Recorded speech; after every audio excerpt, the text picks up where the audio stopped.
மக்களே, இந்த வீடியோவுடைய திருக்குறள் ஏரின் உழார் உழவர் புயல் என்னும் வாரி வளங்குன்றிக்கால். இந்த குறளுடைய விளக்கத்தை இந்த வீடியோவுடைய லாஸ்ட்ல சொல்லிடுறேன். இப்போ ரீசெண்டாக ஒரு வீடியோ சோசியல் மீடியாவில் பயங்கர வைரலாக போயிட்டு இருக்குங்க. அந்த வீடியோ என்னன்னு பார்த்தோம்னா, சமந்தா அவர்கள் வந்து ப்ரெக்னெண்ட்டாக இருக்காங்க. கங்க்ராச்சுலேஷன் சமந்தா அவர்களே. பார்த்தீங்களா, சமந்தா அவர்கள் வந்து ப்ரெக்னெண்ட்டாக இருக்காங்க, இது வந்து சூப்பர் நியூஸ் அப்படின்ட்டு ஏகப்பட்ட விஷயங்கள். சமந்தா அவர்களுடைய ஃபேன்ஸு அப்படின்ட்டு வெல்விஷர்ஸ் அப்படின்ட்டு நிறைய பேர் இருப்பாங்க இல்லையா. ஸோ அவங்க இதை வந்து ரொம்ப அரசல் புரசலாக வந்து பேசப்பட்டு வந்துகிட்டு இருக்கு. இதில் உனக்கு என்னடா பிரச்சனை கோகுல் அப்படின்ட்டு நீங்கள் பார்த்தீங்கன்னா, இதில் எனக்கு இருக்க பிரச்சனை ஒன்று தாங்க. ஸோ அதை தான் இப்போ உங்ககிட்ட வந்து ஷேர் பண்ண போகிறேன். வணக்கம் மக்களே, நான் உங்கள் கோகுல். இது உங்கள் கோகுல் டேக். இது போன்ற கரண்ட் அஃபேர்லாம் நீங்கள் தெரிஞ்சுக்கணும்னா கோகுல் டேக் சேனலை சப்ஸ்கிரைப் பண்ணிக்கோங்க. அதாவது ரீசெண்டாக சமந்தா அவர்கள் வந்து அவங்களுடைய ஒரு படத்தை வந்து ப்ரொடியூஸ் பண்ணியிருந்தாங்க. மா இன்டி பங்காரம் அப்படிங்கிற அந்த படம். அந்த படத்துடைய சக்ஸஸ் மீட்டில் அவங்க வந்து ஒரு கேக் கட் பண்ணி செலிப்ரேட் பண்ணியிருந்தாங்க ரீசெண்டாக. ஸோ அவங்க அந்த டைமில் வந்து ஒரு ஒயிட் பனியன் மாதிரி அவங்க ட்ரெஸ் போட்டு வந்துட்டு இருந்தாங்க. ஸோ அதில் வந்து அவங்க வந்து பார்ப்பதற்கு வந்து தொப்பையாக இருக்காங்க.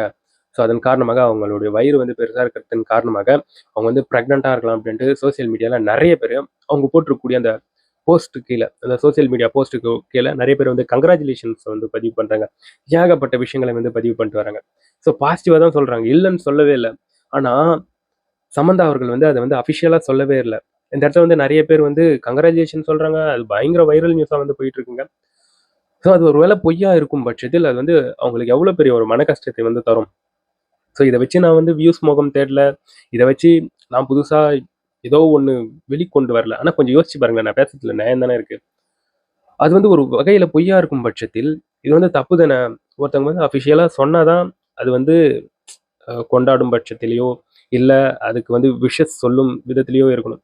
ஸோ ஒருத்தவங்க அஃபிஷியலாக ஒரு விஷயத்த வந்து சொல்லாமல் அவங்க வந்து ப்ரெக்னெண்ட்டாக தான் இருக்காங்க அப்படின்னு சொல்கிறது வந்து தப்புங்க. இதுக்கு முன்னாடியே வந்து ஒரு சீரியல் ஆக்டர்ஸ் அப்படி தான். ஸோ அவங்க வந்து ஆல்மோஸ்ட் பெல்லி தொப்பை இருக்கும் காரணத்துக்காக அவங்க வந்து ப்ரெக்னெண்ட்டாக இருக்காங்க அப்படின்ற ஒரு ரூமரை வந்து ஸ்ப்ரெட் பண்ணி விட்டு இருந்தாங்க. அதுக்கப்புறம் அந்த சீரியல் ஆக்டர்ஸே ரொம்ப கஷ்டப்பட்டு பேசியிருந்தாங்க. ஸோ அதனால தான் இந்த இடத்துல வந்து அவசரப்பட்டு ஏதாச்சும் ஒரு முடிவுக்கு வந்துடாதீங்க.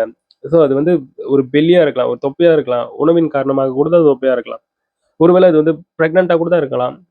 ஆனால் அது வந்து அவங்க அஃபிஷியலாக சொன்ன பிறகு நீங்கள் வந்து வாழ்த்துக்களை வந்து பதிவு பண்ணலாம், எந்த தப்புமே கிடையாது.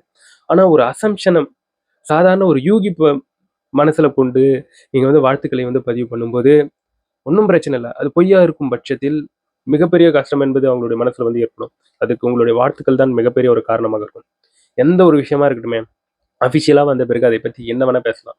ஸோ அதை சம்மந்தப்படுத்தி சில டீட்டெயில்ஸ் இருக்குது. ஸோ அது சம்மந்தப்படுத்தி சில ஆதாரங்கள் இருக்குது. அப்போ அதை பற்றி பேசலாம். ஆனால் வெறுமனே அசம்ஷன்ஸை மட்டும் முன் வச்சு பேசுறது தப்புங்க. இதுக்கு ஒரு சிலர் வந்து என்ன சொல்கிறாங்கன்னா, சமந்தா அவர்கள் வந்து ஜிம்முக்கெல்லாம் போவாங்க. அவங்க வந்து ரொம்ப ஃபிட்டாக இருக்கக்கூடிய நபருக்கு வந்து ஏங்க தொப்பை வரப்போகுது. ஸோ கண்டிப்பாக அவங்க வந்து ப்ரெக்னெண்ட்டாக தான் இருப்பாங்க அப்படின்ட்டு இவ்வாறான கோட்ஸ் எல்லாம் வேற பண்ணிட்டு வராங்க. இது தேவையா இது? அவ்வளோ நல்ல விஷயமா இருந்தால் அவங்க வெளில சொல்ல மாட்டாங்களா? ஸோ போயிட்டு வேலையை பாருங்க அப்படின்ற மாதிரி தான் இந்த இடத்துல வந்து ஒரு சிலரை பார்த்து இந்த இடத்துல வந்து சொல்ல தோணுது. ஸோ இந்த இடத்துல வந்து என்னுடைய கருத்து என்னன்னா, அது வந்து ஒரு வேளை பொய்யா இருக்கும் பட்சத்தில் அது அவங்கள ரொம்ப மனசு கஷ்டப்பட வைக்கும். அஃபிஷியலாக வந்த பிறகு யாரை வேணா நீங்கள் வந்து தூக்கி வச்சு கொண்டாடுங்க, தப்பே கிடையாது. அஃபிஷியலாக வராத பட்சத்தில் தயவு செஞ்சு அமைதியாக இருங்க. ஸோ ஆசையை தூண்டி விட்டுட்டு கஷ்டப்படுத்தாதீங்க அப்படின்ற மாதிரி தான் இந்த இடத்துல வந்து எனக்கு வந்து சொல்ல தோணுதுங்க. எனவே நான் சொன்னதில் ஏதாச்சும் தப்பு இருந்துச்சுன்னா என்னை வந்து மன்னிச்சுங்க. எனக்கு என்ன தோணுதோ அதை இந்த இடத்துல வந்து பேசிட்டேன். எனிவே நண்பர்களே, இதை பற்றி நீங்கள் என்ன நினைக்கிறீங்கன்றது என்னோட கமெண்ட் செக்ஷனில் வந்து பதிவு பண்ணுங்க.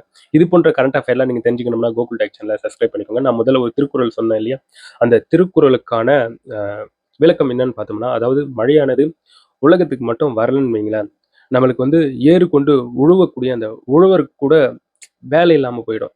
ஸோ அதனால தான் உழவர் கூட ஏறு உழவ மாட்டார் அப்படின்ற மாதிரியான விளக்கம் தான் நான் சொன்ன அந்த குறளுக்கான விளக்கம். இனிமே நண்பர்களே, இதை பற்றி நீங்கள் என்ன நினைக்கிறீங்கன்றது திருப்பியும் சொல்கிறேன், கமெண்ட் செக்ஷனில் வந்து பதிவு பண்ணுங்கள். நான் வந்து உங்களை அடுத்த ஒரு வீடியோவில் பார்க்குறேன். பாய் நண்பர்களே.